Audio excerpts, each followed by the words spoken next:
大家好，呢度係公共運輸研究組。大家好，呢度係公共運輸研究組，歡迎翻到嚟我哋最新嘅節目，繼續巴士路線計劃2025至2026。咁呢度繼續有我 Ben 對面 Quinton 啦，大家一齊繼續巴士路線計劃嘅。咁呢一集咧，我哋直接一跳咧就跳咗去將軍澳，咁樣我哋就去到咧講49。咁呢個係青富苑啦，去將軍澳工業村啦。咁依家咧，我哋睇到咁49啊，應該係舊年開啦。咁其實咧，我哋睇翻個客量嚟計嘅話咧，就還可以嘅。咁佢行法上嚟講咧，青衣真係行大運咁滯嘅，將軍澳都差唔幾。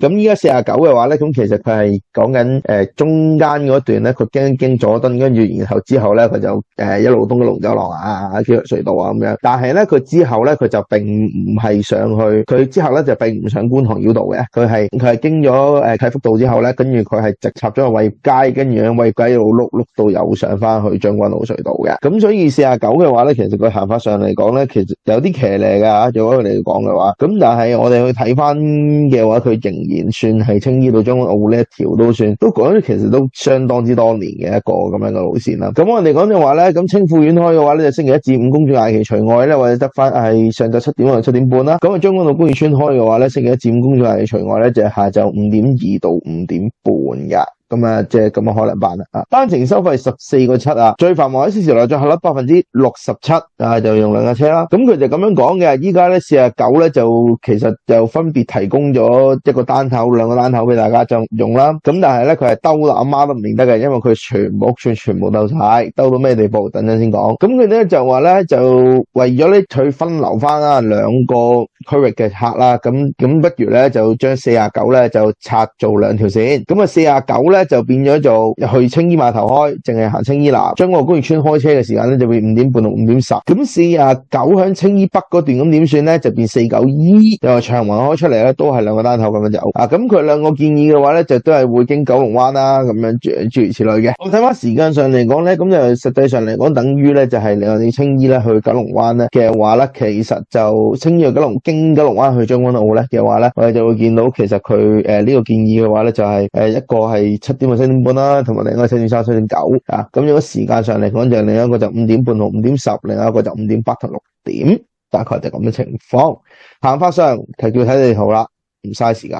如果咧我哋講係睇青衣嘅部分嘅話咧，實近咧依家49究竟行嗰條咩鬼嘢路出嚟咧？佢青富苑行出嚟，跟住由美景啊、長青啊咁樣碌過嚟啦，佢涌尾轉翻上去鄉事會，跟住然後咧再經楓樹窩去咗長橫兜翻落嚟，再兜長安然後先出清泉路嘅，經北橋走。咁依家咧就改咗路咧，就變成咩咧？兩條都係經南橋走，因為原本經北橋，依家經南橋。49同49E嘅話咧，咁49咧就變成青馬開，就係翠怡嗰邊開出嚟啦，跟住然後鄉事會路、涌尾路、青康路，跟住入翻青富苑行一轉，自轉一圈，跟住青衣路出翻南橋。49E嘅話咧就係長橫、長安、楓樹窩、鄉事會路直出南橋，就係咁嘅情況啦。呢個就係青衣入邊嘅分工。咁而九龍灣入邊咧，其實原本就直飛嘅，咁但係咧依家咧就變成佢哋兩個全部都要兜晒九龍灣，佢哋係要經偉業街，而佢哋咁嘅情況，咁所以佢就會臨尾有咁嘅改動啦，即係兩個都要兜九龍灣，就咁樣叫做處理咗啦。佢然後咧行完呢度之後咧，咁其實咧佢哋會經翻將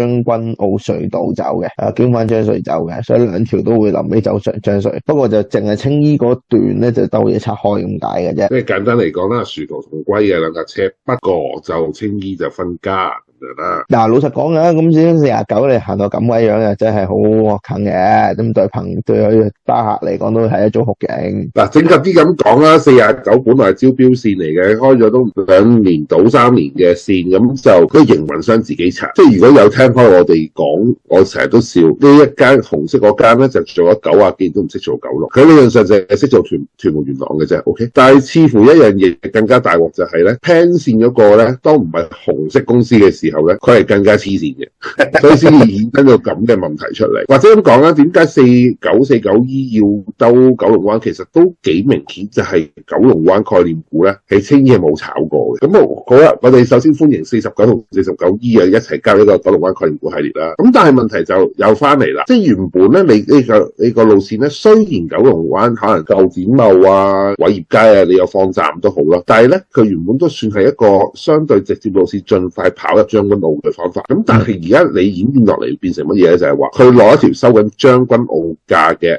毅特快線嚟到去收大家九龍灣價咯，即係俾一個相對貴嘅價錢去咯。因為其實你講緊你4.2C嗰啲啱啱登10冇耐嘅啫嘛，咁你而家呢條係14個幾㗎啦嘛。本着揾得1蚊得1蚊嘅概念嚟講咧，佢入九龍灣又唔可以話佢有錯，亦都講句唔好聽兩班車，其實唔係錯，係我係巴士公司我都咁改嘅。你問我，因為同埋有個幾明顯嘅因素就係、是，其實你見咧，其實大家揾工係亂揾嘅。老實講，如果你話翻工嚟講，全地球嚟計都係，你青衣翻將軍澳呢個距離咧，其實你唔係自己揸車嚟計咧，其實翻工距離並不吸引嘅。老實咁講，因為你個交通時間好長，但係咧。你一個咁長交通時間嘅地方都有人咁樣翻工法咧，其實代表乜嘢咧？大家亂揾工嘅，大家唔係即係唔係話亂揾工，即係世界上咁揀地域啊，翻工地點咧係一個決定翻唔翻嗰份工一個幾重要嘅因素嚟嘅。咁而家好明顯你見到 within 香港呢個 boundary， 大家係理翻邊嘅，去到2個鐘頭翻工咪2個鐘頭翻工咯。大家香港人係慣嘅，亦都係香港人咧近乎呢個比著升自己就係香港人都有啲幾小強嘅特質嘅，就係打極都唔死嘅，爬2個鐘頭翻工你都係爬2個鐘頭翻工，其實反映咗香港人嘅特質嘅呢條先。我哋為我哋香港人自己鼓掌好嘢。咁所以其實嗱你話有咩好批評唔批評咧？其實我就覺得冇乜嘢嘅，你加多個站啫。咁但係演變落嚟有兩樣嘢會演變咗啦。第一樣嘢就係話呢個九龍灣概念將4949依加入九龍灣概念股系列咧，第一件事就係話日後大家唔需要妄想呢一條線會變成青衣直達將軍澳路線，就算中九龍幹線通車都好，唔會發生噶啦，卸咗落地噶啦，呢屆擊落咗佢噶啦，我哋成功爭取，起碼紅色公司成功爭取。OK， 咁第二樣嘢就係話咧，其實你見到4949E 點解2-3年就拆咧？唔係純粹因為佢好行，其實60幾個%你話好唔好咧？其實照碌照成，你未碌到80%我唔拆咧。以前紅色公司係咁做嘅，但係而家紅色公司相對地覺得呢架車難得地起青衣都10幾蚊 ，OK， 我哋做好少少分翻價，其實都直接加2架車嘅等於係咁，同埋分家佢有咩好處就係顯而易見嘅。咁你好嘛？起碼原本你7點鐘嗰個時間你咁樣飛出去，就啱啱好係追到9點返將軍澳嘅啫。咁但係嗱又演變咗另一個問題啦，就係如果佢翻九龍灣做得滯，有需要做得滯，老實咁講，因為其實你想象到嘅駕駛車時間，你講緊你南橋咁樣飛出去。然之後再南橋咁樣飛出去，再去到九龍灣。其實以朝頭早你落到九龍站未過8點個狀態情況之下咧，去到九龍灣唔會過8點3，講緊未車落到九龍灣8點3未過。咁以翻工嚟講就早到不得之了嘅，所以會衍生到一樣嘢就係、是，如果49同49E咧紅色公司係好有心做咧，佢加後邊嘅車反而係會咁，佢分咗可能加啲 around 8點開班次先㗎，因為太早。咁所以你問我咧，但係有趣嘅，因為打從一個偉大嘅三隧分流之後咧，就係有關三隧分流事。喺九龍公路8點零鐘之後有幾開位，大家都係應該有啲印象。唔使之後嘅，我哋有啲信心。8點之前7點89已經開始拉嘢。嗱，所以又到翻轉頭講，紅色公司加唔加到8點前後嘅班喺青衣開嘅班次咧？個困難位就喺我哋對西九龍公路嘅信心有幾大啦。所以其實嗱，有啲中間落墨嘅，而家呢個我覺得49E嘅做法，因為其實老實講就係話，如果我哋講翻九龍灣或者翻將軍澳，好明顯班次係翻將軍澳先啱啱好啫，翻九龍灣太早嘅，翻九龍灣真係太早嘅。但係個問題係有冇本事向後加班咧？西九龍公路咧，我哋嘅信仰唔夠堅定，係啦，咁所以就係有少少中間落墨嘅，我覺得而家呢個方案有少少。係佢依家佢仲要經佐敦啦，咁其實佐敦嗰啲位都有啲風險㗎，即係要都強調呢樣。嗱唔係啊，所以倒翻轉咯，如果你係加 around 8點嘅班次，你就要倒翻轉頭諗，我用收將軍澳價送你出佐敦咯。雖然佐敦朝頭早嗰個商業活動就真係算數，所以你咪見佢咯，佢都加都係加7.9添，有一定風險㗎。我覺得呢個做法7.9好薄㗎啦，可能有少少薄㗎啦已經。咁佢呢度講咧就話收緊後嘅49同49E啦，咁就為翻青衣去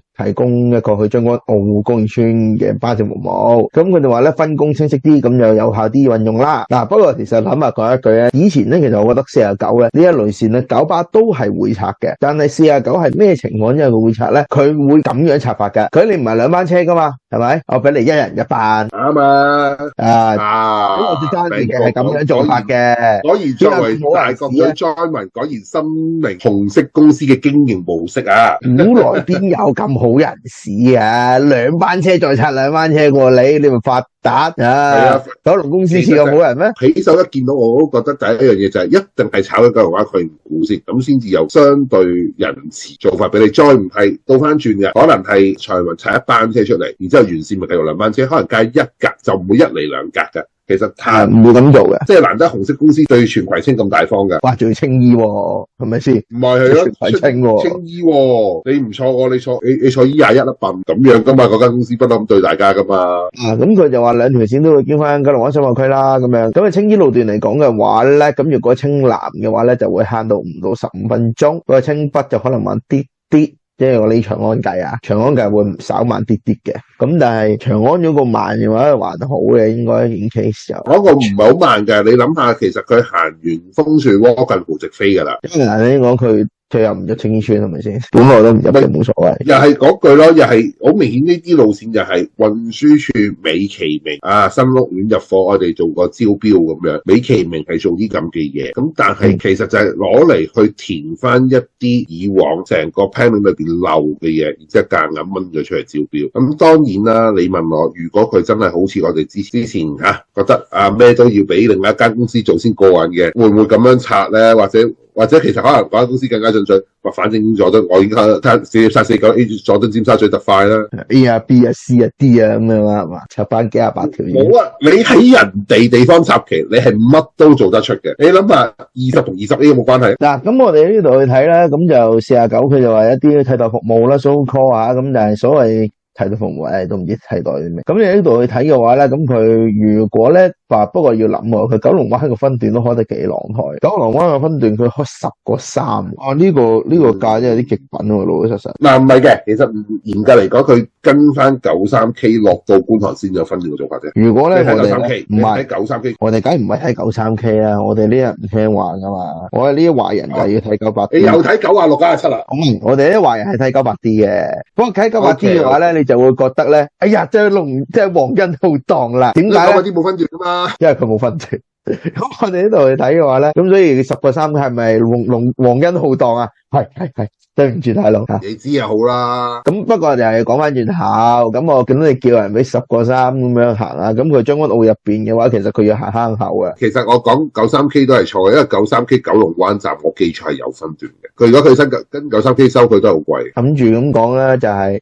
哎呀，佢行偉業街直行噶嘛，但係佢過咗之後佢冇站噶嘛，佢又上翻觀塘繞道噶嘛，繼續吹，大概係咁嘅情況啦。咁然後佢翻轉頭嘅話咧，佢個分段係10個8，咁九龍亮堂佢收9個2嘅，哇，都幾貴。你特快計嘅話收得幾貴啊？唔係啊，大概咁情況。你比對41A 嚟講，佢差唔多錢嘅啫喎。但我哋使唔使對另一條朋友2423？係啊，呢啲壞人成日都係咁，你對翻2423叉啦。哦，係啊，比2423係啱嘅。因為同2423叉比咧，佢都係平1蚊嘅。嗱，因為又咁講，你始終4949E 咧兩架車咧，你即係佐敦直飛咧。如果用某公司嘅諗法咧，佢再收過一格都唔係過分嘅。佢而家仲要平1蚊，就好似係咪好人咗？好人咗，所以我就話其實你最應該比對嗰個係41A 係收呢個價，咁佢跟41A 收 make sense 嘅。嗱，咁所以就大概就咁啦。其實你話個建議本身又冇咩好唔好壞唔壞，冇對乘客冇乜壞嘅，咁啊又唔係多個車坐，但係大家叫做清爽啲行得。唔係，但係青富苑表示高興嘅，因為青富苑本來頭站變尾站，同埋青富苑當然就哇黐線嘅，你諗下，如果真係由青富苑坐起，你真係人都癲喎，大佬。唔緊要啦，最多都係7個零字出唔到去啫。喂呀，原本開7點半計，青富苑開出嚟啱晒時間嘅，以你咁樣青衣漫遊計，所以早晒㗎，根本啲時間出得早晒嘅。所以佢咪攞九龍灣嚟揼下咯。其實又客觀咁講，九龍灣你話針你好多咩？其實唔係，因為佢留意下，其實佢有趣嘅就係好少係咁樣行咗雲光道走嘅，普遍行雲照路嘅。其實阿 Ben 提呢個都有趣，因為普遍九龍灣海洋館係行雲照道過嘅。係，不過咧佢呢樣嘢咧，佢就有佢嘅諗法啦，因為佢要經合制啊嘛。唔係純粹經合制，因為如果你用翻傳統九龍灣概念股係行宏照道轉翻入去行合制㗎，所以如果佐證有一樣嘢就係九龍灣概念股喺宏照道嗰個站窿咗㗎啦，嗰個窿。嗱，同埋另外一個原因嘅，同埋我嘅，你如果俾我去解釋嘅話，我仲有另外一個原因去解釋，就係點解佢要行宏光唔行宏照，就係宏照相關嘅站咧，若果要早飯計嘅話，九龍灣概念股咧差唔多同時間度咁滯咧，呢個站係極其塞車嘅。我唔係就係講呢樣嘢，九宏照道個站炒窿咗咯。係啊，係塞巴士嘅，即係然後你睇北上線宏照道個站炒窿咗㗎啦，所以排入皇崗道開始派㗎啦。就唔好去有位倒就算啦，就唔好去逼埋佢一齊逼咁樣，又好冇意思。因為其實佢同一期咧，其實你見去翻出九龍灣方向，佢又係經宏照道咧，其實係一樣嘅咋。你臨尾 CCB， 你臨尾寧泰天地嗰度咧，你其實到收尾兩個站越整越大咧，都冇用嘅，裝唔到咁多車嘅，到尾都係塞到一嚿嘢咁樣。冇用㗎，你只要有中間有格堅持埋到頭位先落咧，你就已經暈低咗㗎啦。唔係落唔落嘅問題，佢係上，即係你又覺得你翻轉頭你宏照道上你都死啦。不過宏照道上嗰啲冇得咁計㗎啦，就係即係有啲麻煩。冇分別㗎呢件事。但係你落嘅話就肯定 PK。係啊，所以個結論就係唔好搞咁多嘢怪。所以就投降啦，都橫宏道走算啦。大概就咁樣啦。咁4949E呢一組嘅話，咁其實就拍嚟咁嘅嘢嘅，咁佢專登抌你2-3分鐘嘅，專登佢專登抌你10分鐘到啦嚇，多過10分鐘嘅啫。佢專登抌你10分鐘咁樣就叫做處理咗件事。